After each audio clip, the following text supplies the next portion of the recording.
Namaskar friends. Today's topic in 12th chemistry is electrochemistry.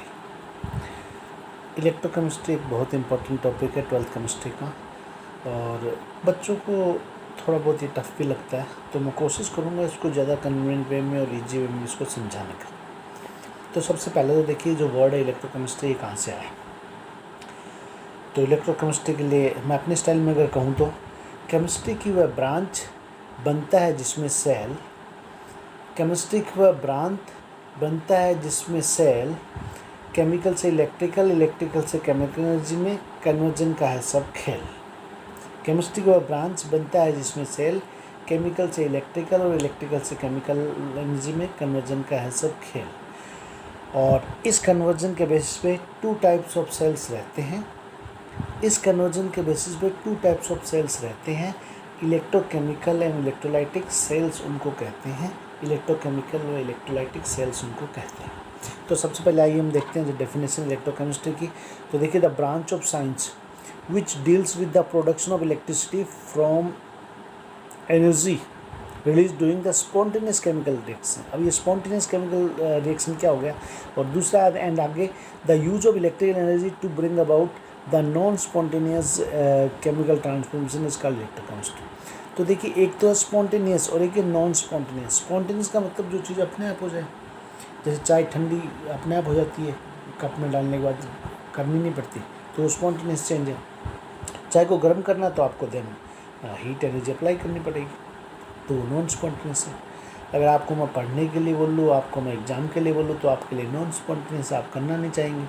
और अगर आपको मौज मस्ती करनी है, आपको खेलना है, तो आपके लिए स्पॉन्टेनियस है, आप तुरंत करने के लिए तैयार रहते हैं। तो इसी तरह जो ब्रांच ऑफ साइंस जो डील करती है, जिसमें हम पढ़ते हैं किसके बारे में, एक तो production of electricity from energy released, मतलब उस एनर्जी से इलेक्ट्रिसिटी का प्रोडक्शन जो कि स्पॉन्टेनियस किसी केमिकल रिएक्शन में जनरेट हो रही है। इसी तरह इस ब्रांच में हम ये भी डील करते हैं कि use of electrical energy to bring about the non spontaneous chemical transformation, यानी नॉन स्पॉन्टेनियस केमिकल चेंज को करने के लिए जो इलेक्ट्रिकल एनर्जी का यूज, यानी इलेक्ट्रिकल एनर्जी कन्वर्ट हो रही केमिकल एनर्जी में। तो ये जो आपका टाइप का सेल है, इसको हम इलेक्ट्रोलाइटिक सेल बोलते हैं। जनरली ये दो टाइप्स के सेल्स रहते हैं, और वो जिसमें केमिकल एनर्जी इलेक्ट्रिकल एनर्जी में कन्वर्ट होती है, तो उसको हम बोलते हैं इलेक्ट्रोकेमिकल सेल। तो अभी आप इलेक्ट्रोकेमिकल इलेक्ट्रोलाइटिक दो टाइप के सेल्स के बारे में पढ़ेंगे। उससे पहले देखिए एक टॉपिक है मेटेलिक कंडक्शन और इलेक्ट्रोलाइटिक कंडक्शन। तो ये टॉपिक मैं शुरू करता हूँ, उससे पहले मैं आपको एक सेल की थोड़ी सी स्ट्रक्चर दिखाना चाहता हूँ। देखिए ये सेल है। अब इस सेल में जैसे आपको नज़र आ रहा है, दो हाफ है इसमें, ये आपका लेफ़्ट हाफ है, ये आपका राइट हाफ है। अब लेफ़्ट हाफ इसमें जिंक का है, राइट हाफ इसमें कॉपर का है। तो यहाँ से बाहर इसमें जो इलेक्ट्रॉन फ्लो हो रहे हैं, और अंदर इसमें इस के थ्रू इसमें आयंस फ्लो हो रहे हैं। तो ये जो है ये जो आपका मेटल वाला कंडक्शन है, और ये जो आयंस का यहाँ से यहाँ, यहाँ से यहाँ, या यहाँ से यहाँ, यहाँ से यहाँ, ये जो ये है, ये आयंस का कंडक्शन है। तो जो मतलब जो दो टाइप्स के कंडक्शन है, मेटलिक कंडक्शन और इलेक्ट्रोलाइटिक कंडक्शन। तो metallic conduction carried out by the movement of electron movement से होता है, और जो इलेक्ट्रोलाइटिक कंडक्शन है वो carried out by the movement of ions, वो आयंस की वजह से होता है। उसके बाद में देखिए कि केमिकल कंपोजिशन है वो कंडक्टर का डज नॉट चेंज, यानी जो वायर है उसका केमिकल कंपोजिशन चेंज नहीं होता, सिर्फ इलेक्ट्रॉन उसमें एक्सचेंज, एक तरफ लॉस और एक तरफ गेन हो रहे हैं। जबकि इलेक्ट्रोलाइट कंडक्शन में क्या है, decomposition of the electrolyte occurs, जो भी सोल्ट उसके अंदर डाला जाता है, जैसे इसके अंदर एक साइड में कॉपर सल्फेट है, एक साइड में जिंक सल्फेट है, तो उनका डिसोसिएशन होता है। जो भी रिस्पेक्टिव जो कैटायंस और एनायन में डिसोसिएशन होता है, तो वही decomposition of the electrolyte occurs. तीसरा, does not involve the transfer of any matter, इसमें कोई मैटर का ट्रांसफ़र नहीं होता। जबकि इस वाले में क्या होता है, it involve the transfer of matter, इस वाले मैटर का ट्रांसफ़र होता है। तो इसके आधार पे जनरली हम जो है ये इन दोनों को डिफरेंस करते हैं। और लास्ट वाला जो है पॉइंट वो बड़ा इंपॉर्टेंट है, इस पे एग्जाम में क्वेश्चन भी पूछा जाता है कि जो मेटलिक कंडक्शन है, इलेक्ट्रोलाइटिक कंडक्शन टेम्परेचर पे कैसे डिपेंड करता है। तो metallic conduction decreases with increase in the temperature increase के साथ ये डिक्रीज होता है, यूनिवर्सल प्रोपोर्शनल है। और जो इलेक्ट्रोलाइटिक कंडक्शन है वो जनरली क्या होता है, वो इंक्रीज होता है इंक्रीज इन टेम्परेचर के साथ, यानी ये इसके डायरेक्टली प्रोपोर्शनल है। तो अगर ये ग्राफ की हेल्प से आप इसको अगर देखना चाहें तो देखिए ये जो आपका दो तरह का इसमें जो ग्राफ है, ये देखिए। अब इसमें देखिए इधर कंसेंट जो मतलब आपका कंडक्टेंस वर्सेस टेम्परेचर के बीच में ग्राफ है, ये देखिए इन्वर्सली प्रोपोर्शनल है, और ये वाला क्या है, डायरेक्टली प्रोपोर्शनल है।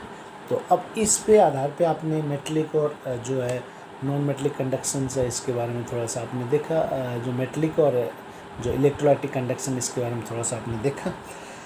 अब इसके बाद फिर हम जैसे अगला जो अपना जो आता है कि दो टाइप्स के सेल्स हैं जिसको हम देखिए बोलते हैं, एक तो ये टाइप का सेल है जिसको हम बोलते हैं इलेक्ट्रोकेमिकल सेल, और जो दूसरे टाइप का सेल्स हैं उसको बोलते हैं इलेक्ट्रोलाइटिकल सेल, इलेक्ट्रोलाइटिक सेल।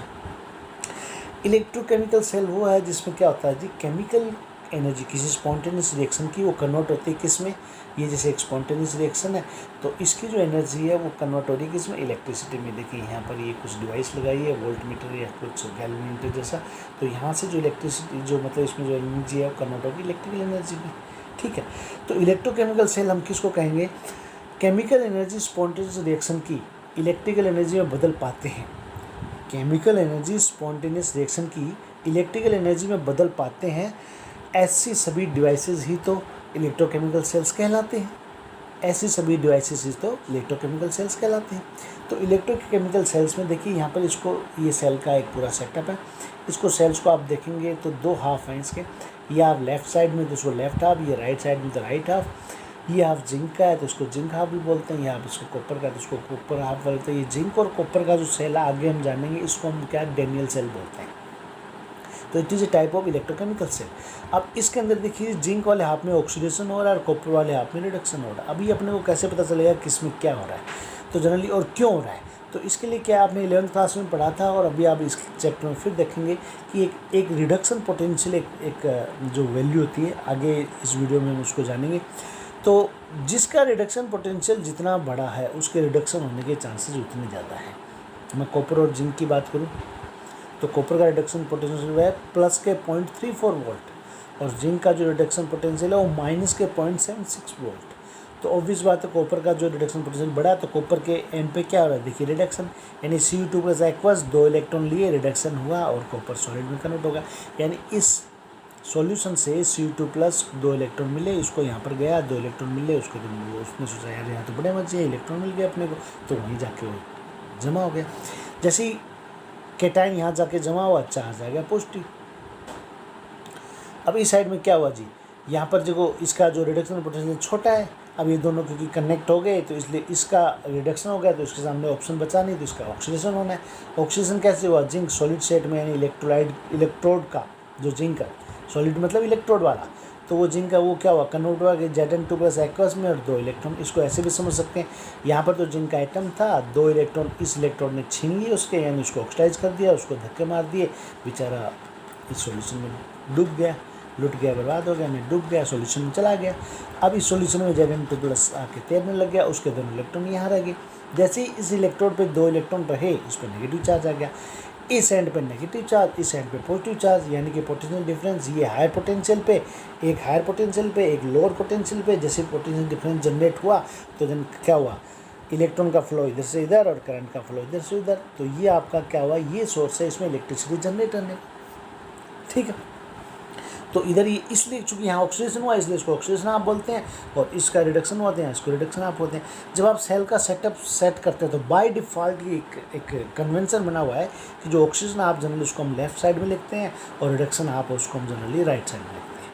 ठीक है, यानी राइट यानी रिडक्शन हाफ में और लेफ्ट यानी ऑक्सीडेशन हाफ में। ओके, अब यहाँ पर आप देखिए इसके अंदर ये जो ओवरऑल रिएक्शन ये है, ये इंडिविजुअल इसकी रिएक्शन है।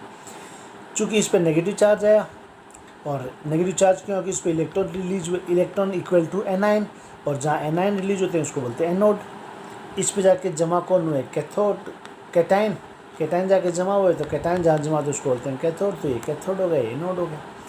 अब देखिए इसके अंदर ये बीच में जो यू करके उल्टा यू करके बनाया हुआ ये एक ट्यूब है, इस किसकी, कांच की बनी हुई है, जिसके अंदर क्या है, इसको हम सॉल्ट ब्रिज कहते हैं। इसके बारे में आगे हम जानेंगे। तो ये सॉल्ट ब्रिज क्या करता है जी, ये सॉल्ट ब्रिज क्या, दोनों देखो बाहर से इसको वायर ने कनेक्ट कर दिया और अंदर से इसको सॉल्ट ब्रिज ने कनेक्ट कर दिया। तो इंटरनल सर्किट सॉल्ट ब्रिज बनाता है और एक्सटर्नल सर्किट है वो वायर बना रही है। अब ये सॉल्ट ब्रिज के बारे में जानते हैं, ये सॉल्ट ब्रिज की जरूरत क्यों पड़ी। जनरली क्या होता है कि जब यहाँ से zinc more and more zinc will liberate in this part, it will acquire positive charge, और यहाँ पर क्या होगा, more and more Cu2+ will deposit here, तो then it will acquire negative charge. Why? क्योंकि सल्फेट बच जाएंगे तो नेगेटिव चार्ज आ जाएगा। इस पर Zn2+ आ जाएंगे, उनको न्यूट्रलाइज करने वाला कोई है नहीं, एक्सेस में Zn2+ आएंगे तो पॉजिटिव चार्ज आ जाएगा। अब ये पूरा सेल पॉजिटिव हो गया, उधर से जैसे ही इलेक्ट्रॉन इधर जाने लगेगा वो बोलेगा उसको जा कहाँ रहा है, हमें चाहिए, क्योंकि positive charge will attract the electron, तो इलेक्ट्रॉन इधर जाना बंद। कोई इलेक्ट्रॉन बच के इधर आ भी गया तो चूँकि इसका सल्फेट आयन की वजह से इस पूरे पे नेगेटिव आ गया, तो उस इलेक्ट्रॉन को बोलेगा आ कहाँ रहा है, हमारे पास ऑलरेडी नेगेटिव चार्ज है, और नेगेटिव रिपेल करेंगे तो थोड़ी देर में सेल आपका ठप, तो आपका ये वोल्टमीटर रीडिंग दिखाना बंद कर देगा। ठीक, तो अब ये जो चीज़ है इसके अंदर आपको देखने के बाद आप देखिए कि सेल थोड़ी देर में ठप हो गया, इसको बोलते हैं सेल के अंदर पोलराइजेशन आ गया। अब इसी को न्यूट्रलाइज करने के लिए एक सॉल्ट ब्रिज लिया गया। अभी सॉल्ट ब्रिज में एक सॉल्ट भरा हुआ है, ये सॉल्ट क्या करेगा, प्रीफरेंसली सेलेक्टिवली, चूँकि इधर Zn2+ ज़्यादा हो गया तो इधर से अपना Cl दे देगा, तो उसको न्यूट्रलाइज कर देगा। चूँकि इधर सल्फेट आयन ज़्यादा होगा तो इधर ये अपना K+ इधर इंट्रोड्यूस कर देगा, तो उसको न्यूट्रलाइज कर देगा। इस तरह से ये सॉल्ट ब्रिज दोनों पार्ट को न्यूट्रलाइज रखता है, और इस वजह से सेल आपका पूरा का पूरा चलता है। कब तक? जब तक या तो इधर से पूरा जिंक लिबरेट ना हो जाए, या इधर से Copper2+ कॉपर सल्फेट का वो ख़त्म ना हो जाए। तो इस तरह से ये सॉल्ट ब्रिज, अब ये सॉल्ट ब्रिज है, थोड़ा सा इसके बारे में 1-2 लाइनें और डालते पूछ लेते हैं एग्जाम में एक्चुअली सॉल्ट ब्रिज है क्या। देखिए, तो सॉल्ट ब्रिज जनरली देखिए, salt bridge is a U-shaped tube containing semi solid paste of electrolyte like KCl और KNO3। सेमी सॉलिड टाइप का, क्योंकि इसमें देखो अगार एंड जिलेटिन के अंदर मिक्स करके इसको डालते हैं, इसलिए सेमी सॉलिड टाइप का जेली टाइप का बन जाता है। उसमें KCl, KNO3, NH4, Cl, इस तरह के जो इलेक्ट्रोलाइट है वो जनरली इसके अंदर डाल देते हैं। ठीक है, और अब इस सॉल्ट ब्रिज के बारे में पूछ लेते हैं कि इसके फंक्शंस क्या हैं। तो जैसे इसमें बड़ा क्वेश्चन ये भी पूछते हैं कि what are the functions of the salt bridge. तो सॉल्ट ब्रिज के फंक्शंस आप देखिए, 2 इंपॉर्टेंट फंक्शंस है। फर्स्ट है कि it allows the flow of current by completing the circuit. तो आप देखिए इसके अंदर जो एक्सटर्नल सर्किट आपका कंप्लीट किया किसने, एक्सटर्नल सर्किट आपका कंप्लीट किया वायर ने, और इंटरनल सर्किट आपका कंप्लीट किया किसने, इस सॉल्ट ब्रिज ने। तो पहला जो इसका यूज़ क्या होगा, it complete the circuit, it allows the flow of current by completing the circuit. और दूसरा इसका क्या है, it maintain the electrical neutrality. अभी बताया था जिधर Zn2+ ज़्यादा लिबरेट हो रहे थे उस आप में इसने क्या किया, Cl- रिलीज कर दिया। जिधर SO4 ज़्यादा जमा हो रहे थे उस हाफ में इसने K+। तो इस तरह से इलेक्ट्रिकल न्यूट्रलिटी बनाए रखता है और सेल अपना पूरा तरह अच्छे से काम कर पाता है। तो ये आपका सॉल्ट ब्रिज था। तो अभी आपने देखा जो इलेक्ट्रोकेमिकल सेल था। अभी हम देखिए जिस दूसरा जो सेल है वो इलेक्ट्रोलाइटिक सेल है। अभी इलेक्ट्रोलाइटिक सेल में जनरली देखिए क्या होता है जी, तो इलेक्ट्रोलाइटिक सेल्स में जनरली, अब यहाँ पर देखिए हमने पहले से इसमें ऑलरेडी इलेक्ट्रिसिटी ली है, तो अब इस इलेक्ट्रिसिटी की हेल्प से हम क्या कर रहे हैं, ये जो कॉपर है कौन सा इम्प्योर कॉपर है और ये वाला कौन सा प्योर कॉपर है। तो इम्प्योर कॉपर को हम प्योर कॉपर में कन्वर्ट कर लेंगे, यानी ये अदरवाइज ये नॉन स्पॉन्टेनियस चेंज है। तो इस नॉन स्पॉन्टेनियस चेंज को हम करने के लिए हम क्या करते हैं, यानी जो काम हो नहीं रहा उसको बिजली के झटके देके हम वो काम करवा रहे हैं। तो with the help of electricity this non spontaneous reaction is carried out. तो इसलिए इसी ऐसी डिवाइस को बोलते हैं इलेक्ट्रोलाइटिक सेल। तो रिएक्शन नॉन स्पॉन्टेनियस होती नहीं ऐसे ही, रिएक्शन नॉन स्पॉन्टेनियस होती नहीं ऐसे ही, इलेक्ट्रिकल एनर्जी इसको देते हैं जैसे ही, इलेक्ट्रिकल एनर्जी इसको देते हैं जैसे ही, इलेक्ट्रिकल एनर्जी केमिकल में हो जाती है चेंज, इलेक्ट्रिकल एनर्जी केमिकल में हो जाती है चेंज, ऐसी ही डिवाइस कहलाती इलेक्ट्रोलाइटिक सेल, ऐसी ही डिवाइस कहलाती इलेक्ट्रोलाइटिक सेल। देखिए इस आप पे क्या है, जो ये आपका जो अच्छा इसमें देखिए एक ही अपरेटस लिया गया, तो इसमें क्या जी कॉपर है, ऑक्सीडेशन हुआ उसका सॉलिड स्टेट वाला, ये इलेक्ट्रोड वाला, और देन क्या हुआ Cu2+ सॉल्यूशन में आ गया, इलेक्ट्रॉन छीन लिए तो बोलता कुछ नहीं बचा मेरे पास, इसलिए सॉल्यूशन में आ गया, और 2 इलेक्ट्रॉन अपने यहाँ छोड़ दी। यहाँ 2 इलेक्ट्रॉन क्यों छोड़े जी, क्योंकि देखिए ये बैटरी किस टर्मिनल से कनेक्टेड है, ये बैटरी के पॉजिटिव टर्मिनल से कनेक्टेड है। अब पॉजिटिव टर्मिनल से अगर कनेक्टेड है तो देखिए इसमें पॉजिटिव चार्ज है, उस पॉजिटिव चार्ज को न्यूट्रलाइज करने के लिए यहाँ पर Cu का ऑक्सीडेशन हुआ, और ये जो 2 इलेक्ट्रॉन इस इलेक्ट्रोड पे रह गए, इसको न्यूट्रलाइज कर दिया।